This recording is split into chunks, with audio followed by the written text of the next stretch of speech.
Welcome to Perspective. The problems associated with street gangs are nothing new, but many of us may not be aware that youth gangs are now moving from inner cities to suburban neighborhoods and recruiting members literally in our own backyards. Unfortunately, Virginia is one state where gang violence is also on the rise.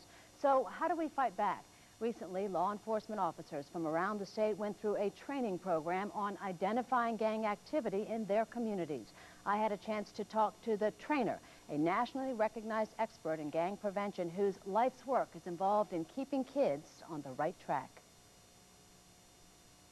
Kids are looking for different ways to handle peer pressure, and if you have to join the power, the numbers, as they say, you know, if that's a predominant group where you live, a lot of kids don't have the self-esteem to say no to that. I want to do something positive, so they fall into the negative realm, which is the power by numbers, which are gangs these days.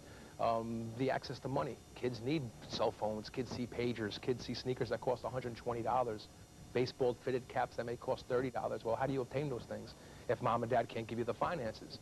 So a lot of kids take shortcuts, get involved with drugs and stuff like that. So gangs, basically, it's a sense of peer pressure. It's a sense of protection, belonging, and respect. It's family security. And if you're not getting that family security where you should be getting that family security, the gangs will fill the voids every day. No, gangs exist everywhere. I mean, between parents who are taking their kids out of the inner cities to try to go to the suburbs and rural areas, but the same mentalities with that child when they go to that area, to the kid who sees the MTV videos or the BET videos of the famous rapper who's proclaiming this, and they're very intrigued by this. So suburban gangs and rural gangs are on the rise faster than we would think. Caucasian blood sets, Caucasian Crip sets, it's a reality now. Everybody is doing this, and as far as scale, as far as being poverty or being rich, it's everywhere. We're seeing kids who have a lot of wealth, a lot of family structure, a lot of love, but they're still trying this because it's an exciting thing to do. I try to train people and tell people it's like in my day to be cool, we had Fonzie from Happy Days. Everybody wanted to be the Fonz. That was the image. That was cool. Nowadays, that thug image, sagging your pants down, walking like that little thug, that sells. Kids are doing this everywhere. So it's an epidemic that is basically all across all classes. Basic signs and symbols for parents are just change in attitude, change in behavior. I mean, as young kids, we're all defiant. But when you're defiant to a point towards authority all the time, you start seeing change in clothes. We have some kids who dress strictly in red, then red and black, or red, white, and black. And you see kids, and if you start seeing these pieces, put the pieces together as a parent. Change in attitude. All of a sudden, if your child gets put on probation, not, you know, from a good kid to a group of friends. Know your child's friends. My mother needed a resume when I was a child. Who are you going to be with? Where? Let me talk to their parent.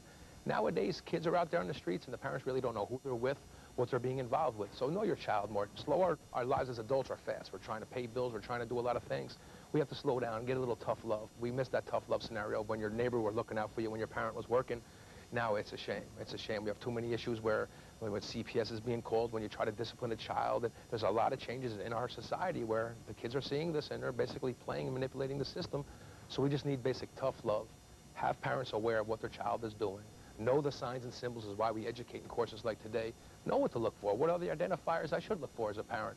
A lot of them, their kids are doing it right in front of them. They're not even aware of the identifiers. So education is key, especially to the parents. When it comes down to gangs, the end result is death or incarceration. So that's a scary thing. And it also will cost us money to keep them incarcerated. So every time we take an individual off the street, decide to put them in incarceration, it's tax money that we're paying to keep an individual involved in these facilities. So it's a never-ending cycle. But gangs, when you look at them overall, what is the positive outcome that a gang provides for a community? There's really none. But the negatives are stacked. You can stack and stack and stack the results of negative. And so we're just trying to show people they're going to come to the community. Your property value is going to go down because there's going to be graffiti all over your facilities. Your taxes are going to go up because it's going to cost more to maintain where you live. So it's like a ripple effect. As soon as you throw that pebble in, the ripples start coming. Everybody feels this, from the schools. The whole community feels the effects of gangs. 24/7, the kids call me because I do this 24/7, my pager, my phone.